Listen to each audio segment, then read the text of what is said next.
Evergreen Cultural Center. My name is David Mann. I'm the Performing Arts Manager here, and it is my great pleasure to welcome... Oh, yeah. You can always find the light when it's there. It's a great pleasure to welcome you to our 25th anniversary season, and tonight to a very special edition of our Rise Up sessions. So thank you very much for joining us, whether in person or online. I'd like to acknowledge the Department of Canadian Heritage, which directly supported this series, as well as the City of Coquitlam, Province of BC, BC Arts Council, and BC Touring Council, as well as TD Bank for their support of our performing arts programs throughout the year. Now, a couple of quick items. This is just for those of you in the room. The performance is about 60 minutes long with no intermission, and we ask that you please turn off or silence any cell phones and refrain from taking any video or photography during the performance. And now, I would like to welcome to the stage our Performing Arts Assistant and Youth Engagement Coordinator, many of you probably know her, Valentina Acevedo Montilla.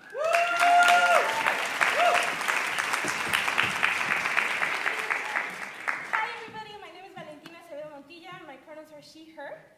I am so excited to welcome you here tonight. The Rise Up sessions are a celebration of some of the new directions that performing arts are taking in our cities. From music, poetry, theater, this second season of events amplifies the work of emerging creators in diverse fields. When I was creating this season of youth engagement, I wanted to especially celebrate and amplify the work that Indigenous, Black, and artists of color are creating, to center diverse ways of being, seeing, negotiating identity, and imagining different futures. Tonight's very special event will feature an incredible lineup of BIPOC emerging artists. To introduce the Parallel Project, please join me in welcoming our gel, co-director.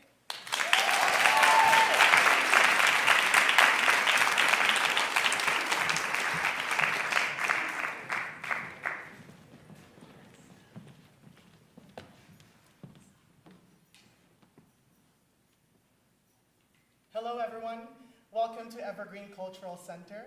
My name is Argel Monte de Ramos, and I'm the co-producer and director of the Parallel Project. I would like to acknowledge that we gather to perform, act, and work under traditional, occupied, and stolen territories of the Coast Salish people, in particular the Katsi, Coquitlam, Kikite, and Tsleil-Waututh First Nations.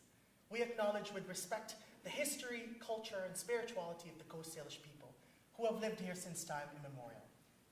The Parallel Project is an initiative that I created with Jocelyn Choi to increase the accessibility of monologues written by and for Indigenous, Black, people of color, or IBPOC artists. When Jocelyn and I went to theater school, we were impacted by the scarcity of monologues available to us.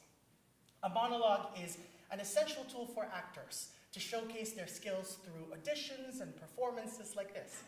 Therefore, we created this project to produce a collection of IBPOC monologues to support new, emerging, and professional IBPOC artists in showcasing their skills and telling their stories. The performances that you will be witnessing tonight weaves together 6 brand new monologues and offers a chance for 6 individual voices to be heard and celebrated. I had the pleasure to direct these amazing IBPOC actors and to write a monologue for this series. On behalf of the entire team, we thank you for being here to witness our inaugural performance. Without any further delay, I welcome you to this performance of the Parallel Project.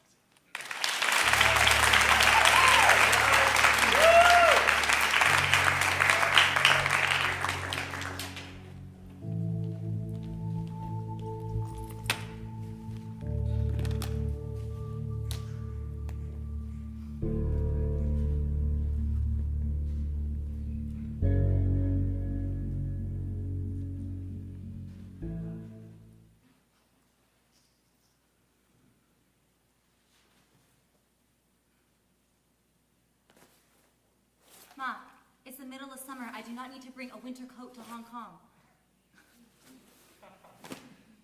Okay, toothbrush, shampoo, conditioner.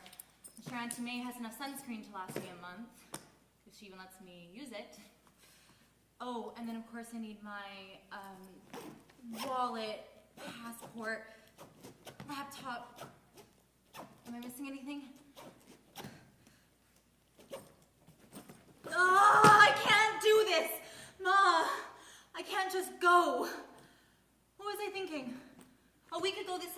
such a good idea. Oh, I know. I should just move to Hong Kong to write my next book. I'm sure that'll be so inspiring. You know, Auntie May is probably only letting me stay at her fancy penthouse so she can hold something over me. And I can't even complain to my friends about her because it just reinforces this idea that all Chinese people think in the same narrow-minded way. You know, most Western kids can just cut their family members out. Yeah.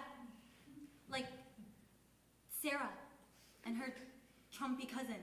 I just hold in my feelings and pretend like nothing bothers me, even though I don't agree with the things that Auntie May does. You remember what she got me for Christmas, right? Skin whitening cream. Ugh. And she has 3 more years to just come up with new things that I should change about myself, and what if I don't even make it?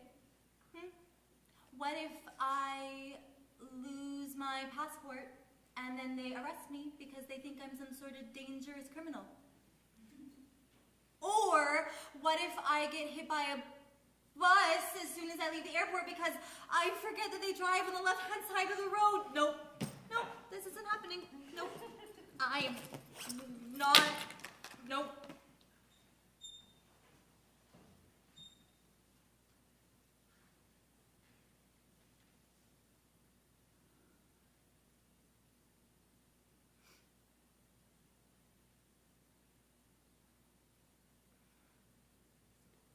Did you put this in here?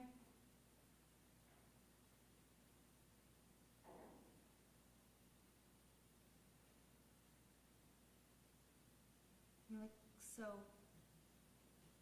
happy. Huh. Look, even Auntie May is smiling. That must have been before she realized that happiness gives you wrinkles. Oh, Cousin Emmy and I are wearing those matching cheongsams that she made us out of those old tablecloths. All because we wanted to look like our mamas.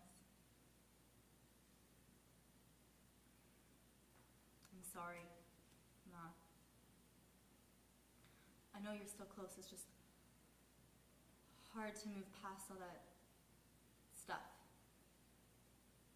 I mean, you raised me to believe that I can be whoever I want to be. Auntie May just wants me to be this perfect little girl who doesn't even think for herself. No, that's what she did to Cousin Emmy, and now she's married to a man she hates. But she's your sister, and you love her. I guess I do too. It just used to be different.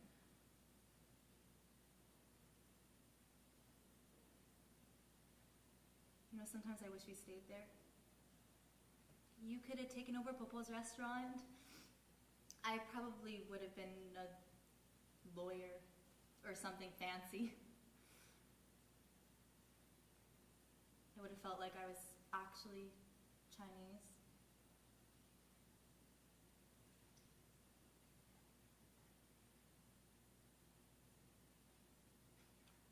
I never told you how disconnected I feel from real Chinese culture because I never wanted to make you feel like you made the wrong decision.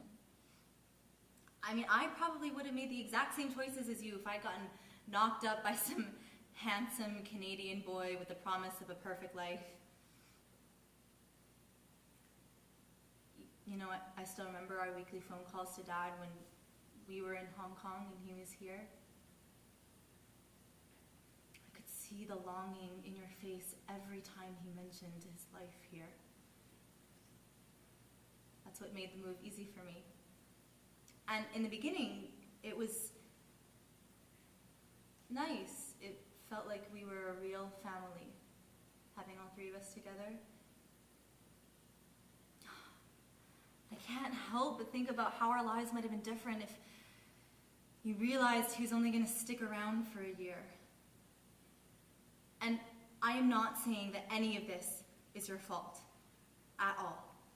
I need you to know that, okay?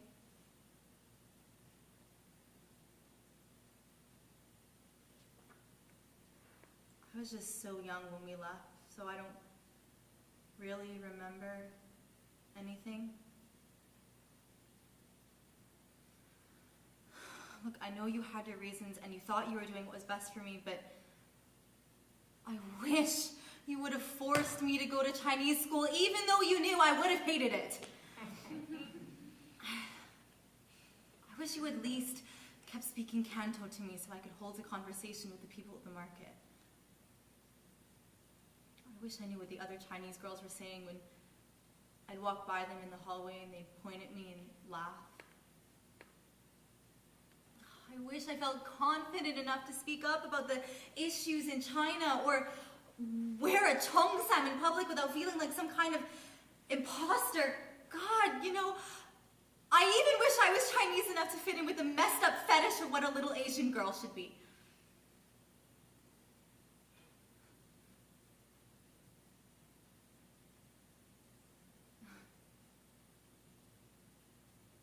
Maybe not that last one.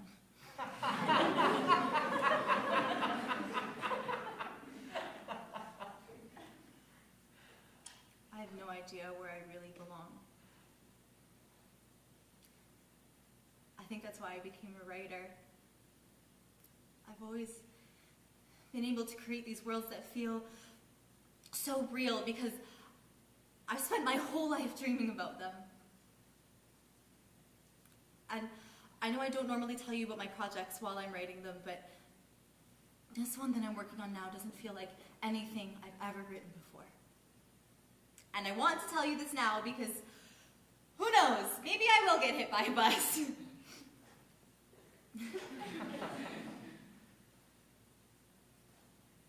I'm writing about myself. I don't expect to create some better version of Jessie. I just need to explore who I am compared to who I might have been if we never moved. I need that version of Jessie. And I don't know why I'm telling you this, because I really don't want you to worry. Part of me thinks that going back to Hong Kong will answer all these questions I've always had about myself. And don't worry, this isn't some magic, like, eat, pray, love journey. I want to try. I need to see if there's any piece of me left in Hong Kong.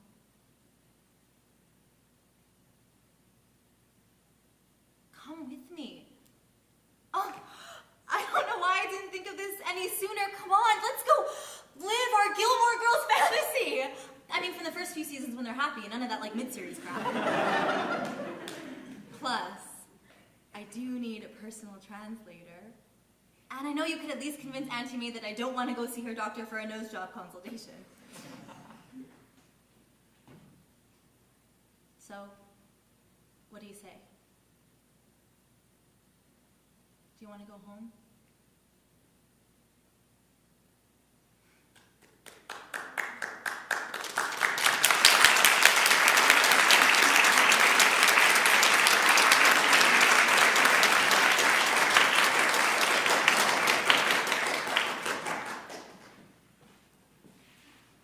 Wow, that's what they said? I thought they were better than that. I'm sorry, Maria. I guess high school friends come and go, even the ones you thought were going to be forever. High school, man. Or I guess friendships in high school. You know, my parents, your parents, our teachers, they would never shut up about life lessons, but I can't think of them ever mentioning friends or friendship, for that matter. Can you? I guess all this reminds me of my old friends. I don't know, maybe I'm overthinking it, but outside of family, friends are like the one constant we have in our life. I know it's a cliche, but think about our kindergarten days in the sandbox, having sleepovers, gossiping. I've been thinking about Ari, Ellie, even Janet. And they kind of sucked. I mean, I think they crushed me more than anyone in my life. Like, I don't know, why did I have such shitty taste in friends? Even back home? No, I think my friends were pretty all right before I moved here. And when I came here, I did spend a lot of my childhood alone. And it sucked, and maybe that's why I ran after anyone who paid attention to me. That kind of makes me sound pathetic. Then again, I was 10, so maybe not. You know about Ari, right? We all grew up watching those Disney movies where the main character always had their best friend by their side. They spent every waking moment together. I wanted that. I mean, I guess I did have it with Ari, but it didn't last long. Ari was so fun, and she was grown up. I remember her hair. It was so curly and out of control. It felt like it had a life of its own. It was one of my favorite features on her. But she hated it, and would always straighten it. The smell of burned hair used to linger on her. I think the fact that she drank and smoked made her scary, but also interesting. I truly loved her. But she was also so mean. I almost felt like I was her shiny new toy that she loved and used until I was no longer as exciting anymore. She only paid attention to me when she was bored, and no one else was allowed to be my friend. I thought about Ellie, too. She was my first post-Ari friend. If I really think about it, she was cold and indifferent and cared way too much what people thought of her, but still, she was the one to introduce me to all her friends, and for the first time since moving to Canada, I had a group. But for her, it wasn't enough. I mean, you knew her, so you know what I'm talking about. I almost felt like she was my first mutual breakup. You know, no one tells you this, but you're probably going to break up with your friends, and it will be just as awkward and awful as a romantic relationship. I don't think Ellie was that bad. We were both figuring out who we were, like all 15-year-olds, and then one vacation, Ellie came back a completely different person. Person I didn't particularly like anymore. I keep thinking about it, about Ari and Ellie, and yeah, like, I feel like those were pretty clear-cut. I mean, obviously, Ari was the one in the wrong, and with Ellie, it was just growing apart. But I do think about Janet often. Maybe because there was no clear right or wrong there, it just was. High school was a mess. We were all discovering ourselves, and I think our self-discoveries took us to very different places. And I don't think she liked where it took me. But man, was I angry at everyone. I don't know, it just felt like all of the anger of people making fun of my name, or random people making fun of my brother's accent, or my parents' coworkers calling them names, it just exploded. I wanted justice, and I wanted it to be fair, and I was so mad that it wasn't. I was mad at the system, and I was mad at white people, like, really mad. And I didn't hide it. Not from anyone, and not from her, which I don't think she appreciated.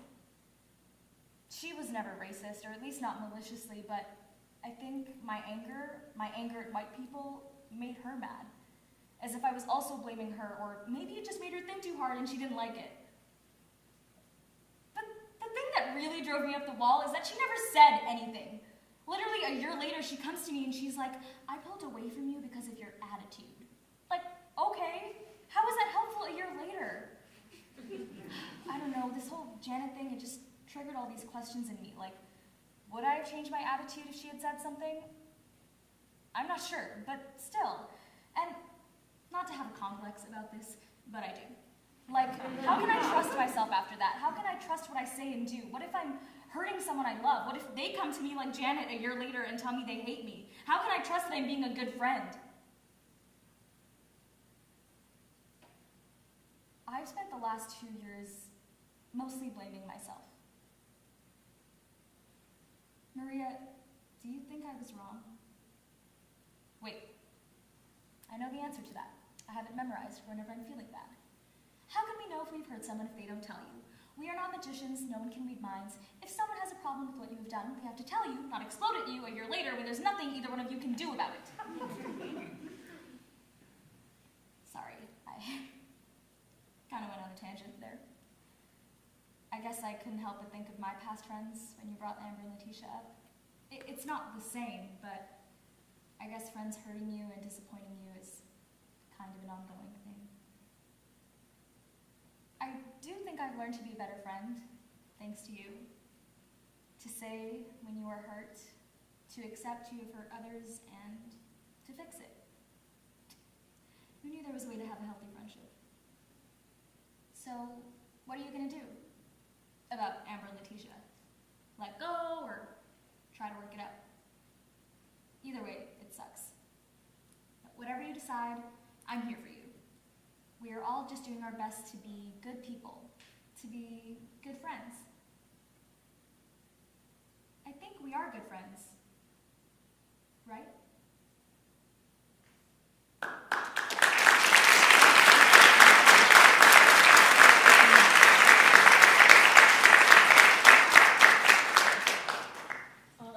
I understand it's overwhelming to oversee auditions without me there, Lupita, but that is no excuse, huh? You know better. White people don't like to be called whiteys. The new terminology is PWC, people without color. With this new inclusivity mandate and everything that's going on, it is our responsibility to familiarize ourselves. You know that. In fact, I have a new blonde student coming in. I'll be giving her one-on-one career advice. You know, these people, these white people, they are the future of the film industry. You can't ignore change or else you become irrelevant. Okay, tama na. See you. Okay, don't linger in the doorway. Come in. Micaela, was it? Miguel? McKaylee? And there's no nickname on that one? All right, I suppose I'll get used to it. It's pleasing. I love the way you speak. It's musical. My name is Sampaguita Lucio, she, they, head and founder of Sampaguita Lucio Casting. But you can call me Tita. You'll be like my protege Pamangkin. Oh, that's my novice niece. Just because I'm a professional does not mean we can't be familiar. Now today, we will be doing my signature branding work. I'm sure Tala told you all about the benefits. Solely based on your appearance and energy without preconceived ideas, I will let you know the kind of roles casting directors will see you for. With these tools, you will get a sense of how to move forward in this industry. And of course, I have to address that it is very different nowadays compared to when I started out. I am in a privileged position, working in a predominantly pigmented profession. You and I will take this step together towards diversifying the stories we see on stage and screen. This lesson, it's totally modernized. In fact, I took a 40-minute workshop on mindfulness on my cruise ship through the Mediterranean, so I am completely prepared. Okay, all right, let's get started. What part of the Union are you from? Not the Actors Union, the European Union. I only ask because what was immediately striking to me when I look at you is that you are European ambiguous. At least in the eyes of the industry. This will just give you good insight into how you are perceived, di ba? All right, you don't need to tell me where you're from. Oh, yes! I love to find out your background. It really helps me specify potential roles for you, and then from there we can give you tips on how to expand, allow for increased hireability. Okay? I have to preface this by saying that I have an unconventional method in sorting through what your ethnicity may be. I tend to embody my muse. So, this is just part of the process, okay? Okay.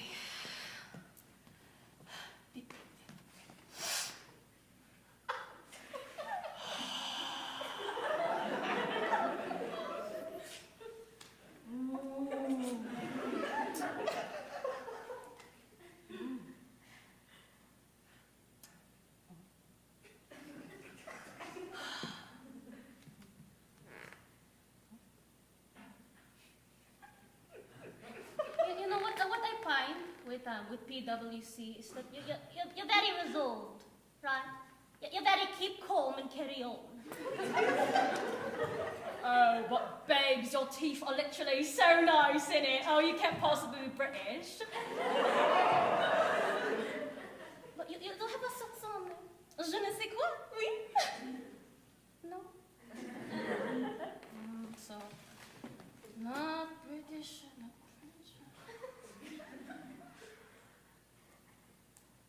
German. Ah! Yes, it's the chin!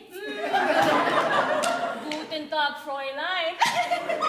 Oh, Michaeli. I know where to place you now. And I can already tell because you're very attentive. You'll be able to adapt to any of the Euro bureaus I was considering for your origin. Versatility, it's fantastic. Now, for German, I see you in a show where you have strict parents, but not regular strict, German strict. So your character could either be very, very bashful and demure, or intense yet comical side character.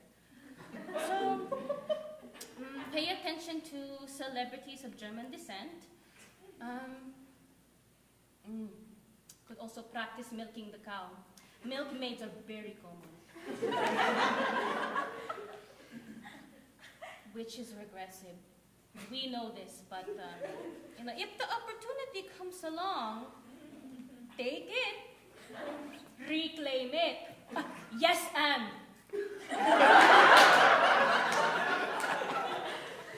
You must fight the good fight, my friend. I know what it's like to be a game changer. We're the exact same in that way. In fact, you remind me of myself when I began acting. You must be familiar already, but I was the first Sandy in Greece to wear glasses.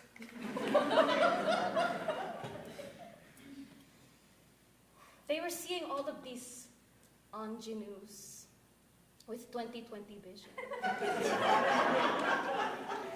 And then I stroll in and it's totally fresh. I had no idea how the audience would receive me. Standing out so much because of my BIPOCs.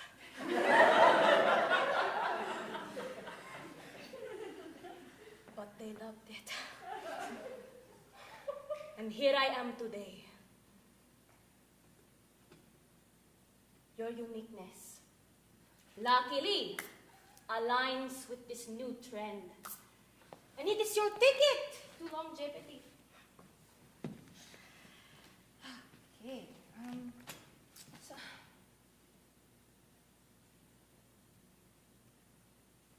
Hoy! Bakit naman you're so flushed? I'm giving you well-informed advice. My husband is half Austrian, airing from Salzburg, which I know your people occupied. I watch The Sound of Music.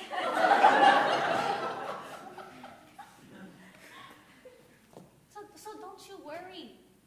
Your tita is very familiar with and educated on people without color issues. Not everyone is like me.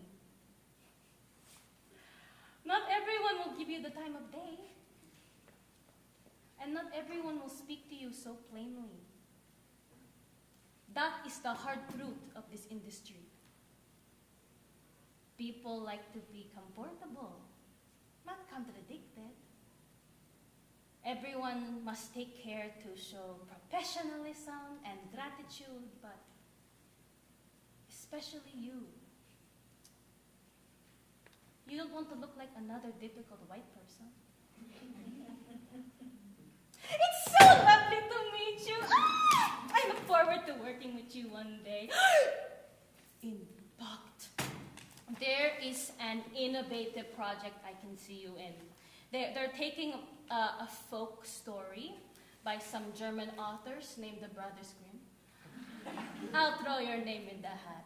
No need to thank me. You know, one day, a little blonde girl is going to see you on the screen and think, that could be me.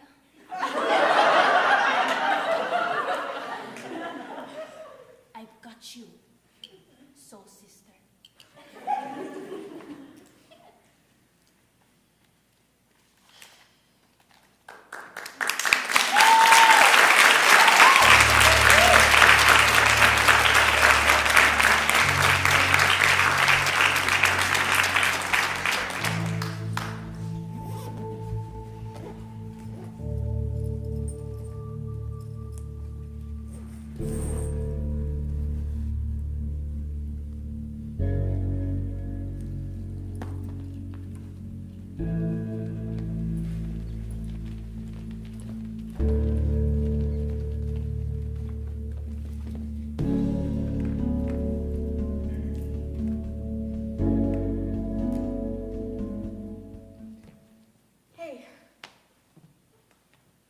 New posters. It's been a while. Look, can we talk about what happened? I want to take us back to when we first met, because it's important to me. Do you remember our first summer together? The endless wheat fields that stretched across the highway, sun in our hair, screaming Hamilton on those long car rides downtown? Over coffee, you told me that you were so glad that we were best friends, that you couldn't imagine being best friends with somebody else. And I died because I had never heard somebody tell me that before. I have that same picture frame on my bookshelf, and I stare at it all the time, and I think about what you said. And I'm glad that you kept yours too. You used to ask me questions about my childhood, and I used to deflect them. Well, I'm ready to be honest, even though I have an idea that you kind of already knew. The way we grew up is so different. I come here and I see your home, your family, the love here, the fullness of everything. Everything is so easily accessible to you. You live in a house on the hill with a view of your valley outside your door.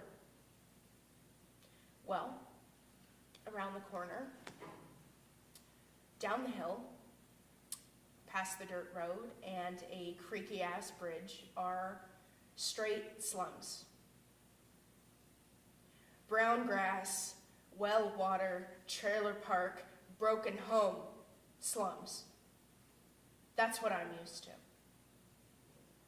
You know, the concrete is so broken that when it rains, it makes the perfect watering hole for all the stray cats.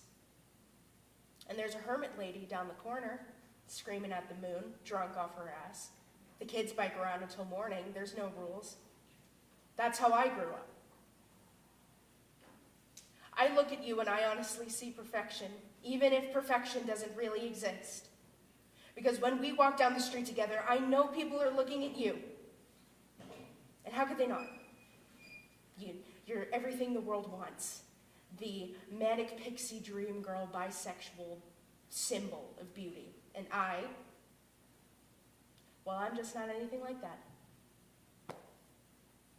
You know, we've been on this path together for years. Graduation, scholarships, theater school, moving to the big city, and the thing that you seem to keep missing is that as much as we're similar, we're not.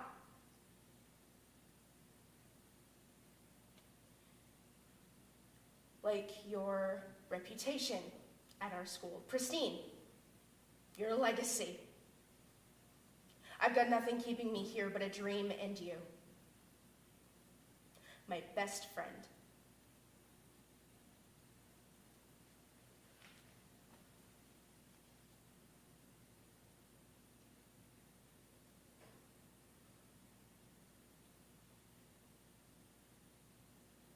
I just wish that you would support me.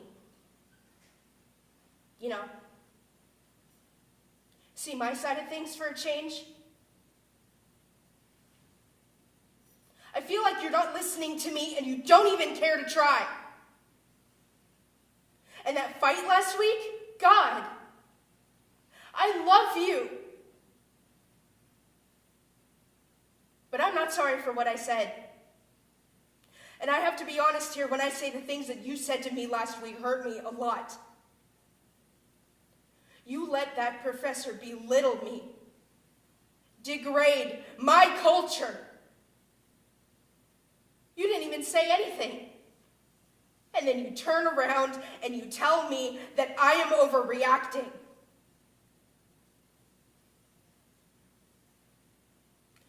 I swear that you just flaunt me at your side. Like I'm a token handbag, a person of color accessory to show off to your white family and your white friends. I'm not your possession, I'm your best friend. Do you hear me? Do you hear me? I'm tired, Heather.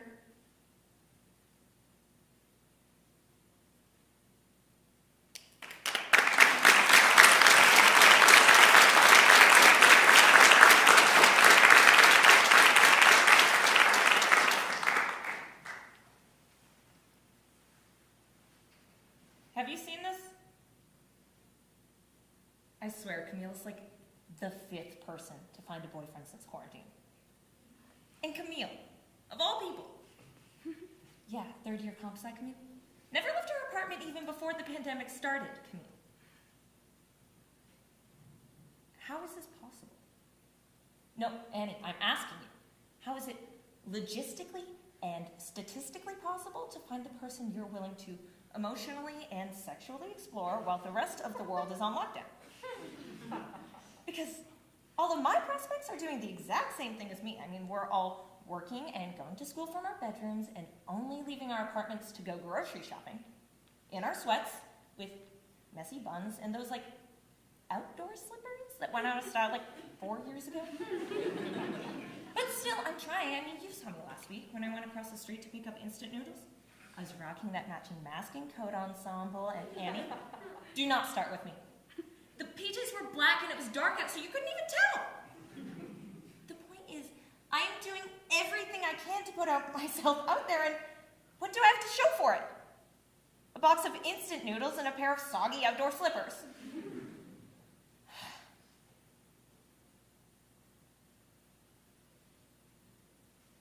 So, I am going to do it. Yeah, you know what?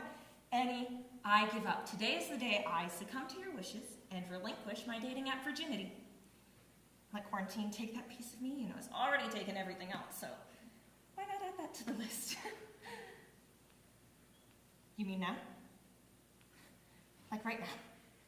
Oh, okay, I'm doing it. Oh, God. So I just download the app. It's loading. I am not stalling. And it's done. The first question, what are you looking for?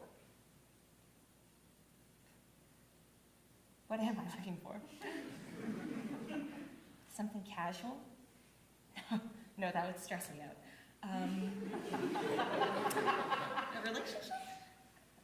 What if that scares people away? You know what? Who gives a shit? That's what I'm looking for, so that's what I'll put down. I don't know. There, best of both worlds.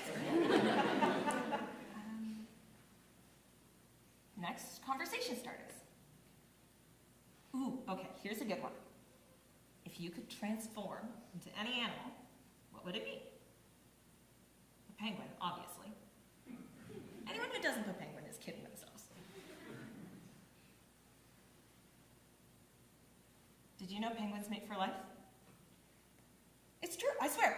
During their first mating season, they exchange pebbles with their new mate, and like 90% of them keep that mate for the rest of their lives. 90%. Do you know what the divorce rate is now? 50%. Okay, fine, I'll look it up, but I already know it's 50%. Oh, wait, that's America's divorce rate. Hold on. 38%. That's significantly less than America's, but still it's high. I mean, like 3.8 out of 10 of our friends that get married will get a divorce. So why would I take that risk? To raise a family? I don't need a man to have a baby. They're like this close to developing technology that will allow women to use our own bone marrow to fertilize our eggs, and those fetuses will like automatically have 2 X chromosomes. So honestly, I give the whole male population, I don't know, like 20 years before they become obsolete. Hey, I'm not pathetic, okay? I'm ahead of the curve. And I'm done. Who's afraid of dating apps now, Amy? I just have to hit save, and I'll be online. Okay, but let's take a minute to think about this, okay? Because the minute I hit save, my profile will zoom its way onto the phones of every guy within 150 kilometers? Oh God, I have to change that. Okay, 50 kilometers, much better, but still, Annie, that's so many people. And as soon as they see my profile, they will start judging me. And my degree won't be impressive enough, or my answers won't be witty enough, or I won't be pretty enough, or, oh God, even worse, I'll be too pretty and they'll objectify me or fetishize me. Am I so desperate for a boyfriend that I'm willing to risk running into those kinds of people? Because statistically, what are the chances of me actually finding a decent guy on this stupid thing? Even if I swipe on like 50 of them, how many of them are going to be nice and sweet and genuinely interested in getting to know me? And on top of that, I have to be interested in them. And that's after the emotional exhaustion of weeding out the good from the bad and the creepy from the socially awkward, and it's just a lot of work that I don't have the capacity for right now. This is too much to ask of someone who's currently struggling to wear anything other than sweats and PJs. What was that? Annie? What was that noise? No. I am online, I am active, I'm in the bedrooms of every guy within a 50-kilometer radius.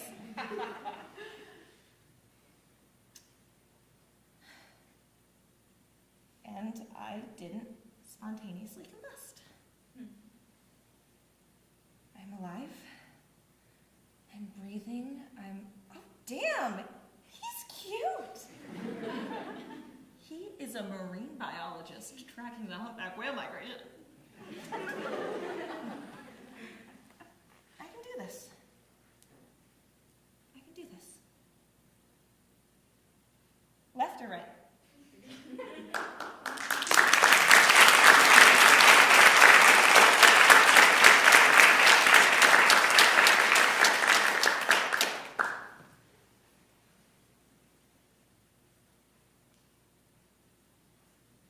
Are you serious? You're done? Sienna, we've only been at this for like 2 hours, and you think that's enough to pass this test? Unbelievable. Do you care about university? Do you care about graduating? All right. I forgot, you're an only child.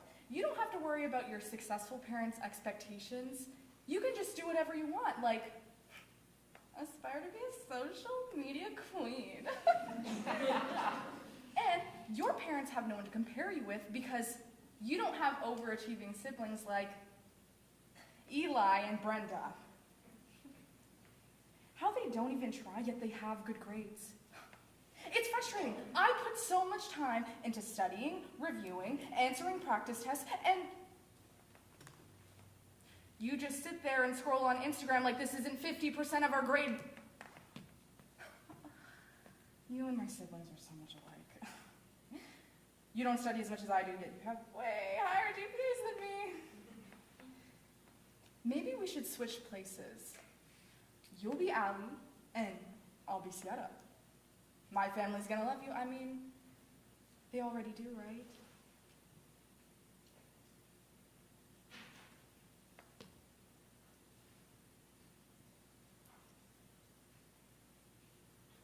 Wow, I'm sorry.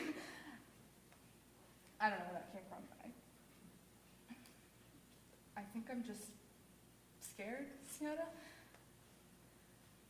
I converted that fear to anger and frustration, and I just blurted it all out to you, and I think I'm just annoyed at myself.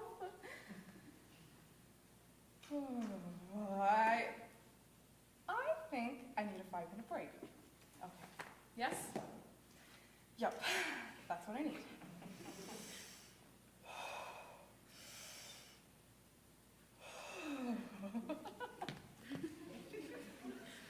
I honestly don't know what to do. Maybe have a nervous breakdown?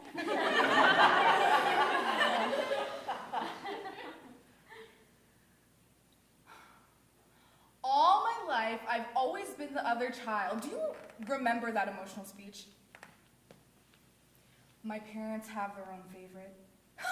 You remembered it. My dad's favorite child is Eli because Eli's following my dad's footsteps of becoming a neurosurgeon. He actually got into med school at U of T, so. My mom's favorite child is Brenda because she sees her younger self on Brenda. Pretty, smart, wants to be an accountant. Why did I decide to become a nurse? I honestly don't know. All I remember is my dad saying something like, Allie's not that smart to be a doctor.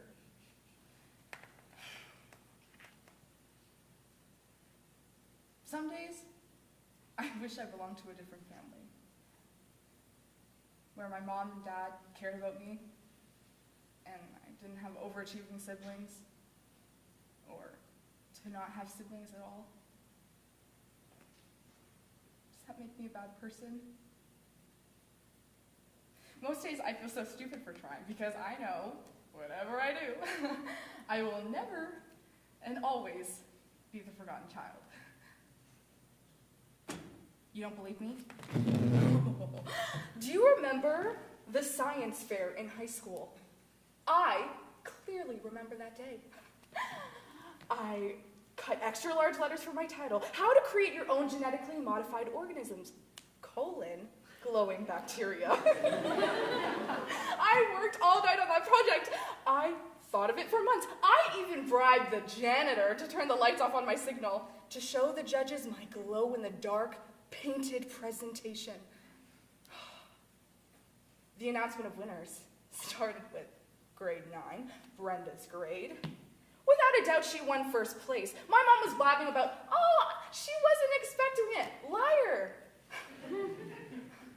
They skipped my grade because they were still tabulating the scores. I mean, of course they were. I gave them the best project they have ever seen in their life. Suddenly, I heard my mom scream at the top of her lungs, Eli won first place!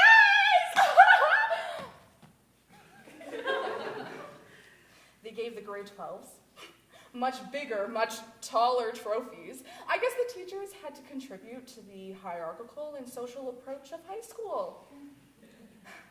Finally, the most awaited time came. At least, it was to me. 3rd place. Not my name, as expected. 2nd place.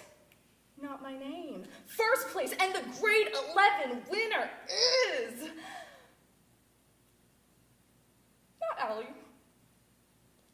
unexpected. The worst part of that moment wasn't losing. I turned to my mother and she said, "It's okay. Your siblings won for you. You don't have to." Daggers on my back. Suddenly, I forgot my relation to this woman. How can she say that? I didn't expect her to say, "I'm sorry, Allie, you should have won." In fact, I didn't expect her to say anything. I just wanted her to be my mom, to hug me. That's what I wanted. My mom was so excited to cook dinner that night. Not because she has to, and not because she's our mother, but because she was cooking Eli and Brenda's favorite Spanish Filipino fusion dish, empanada with adobo filling. It was really good. But what's not good is that even just the taste of adobo, even just the smell of it, triggers the memory of me losing in front of the whole entire school. Losing and forcing myself to smile at my older brother and younger sister.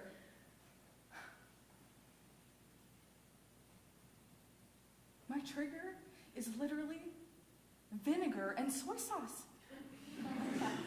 Like, how sad is that? My parents' expectation of us is to follow their footsteps. That's their idea of success. Do you think that the reason why my siblings found their happiness is because my parents raised them like their own mini versions? Like, they didn't see me as one of their own. That's why whatever I do just alienates them? Is that what other parents do? Is that how you feel? Who am I? If I separate the idea of constantly pleasing my parents, what do I want to be? Who do I want to be?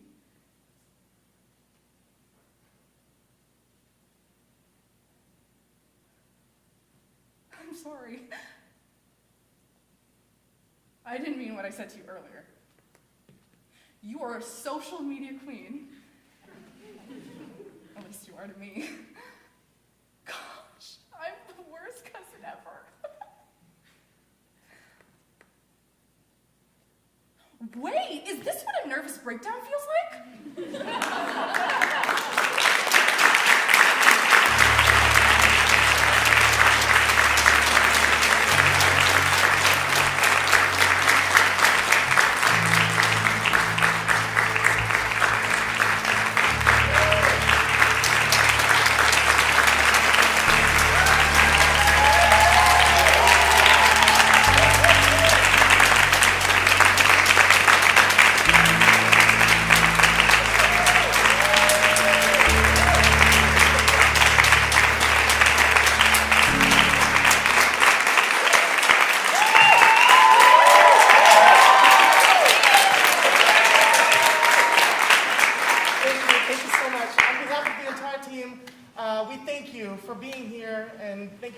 Support.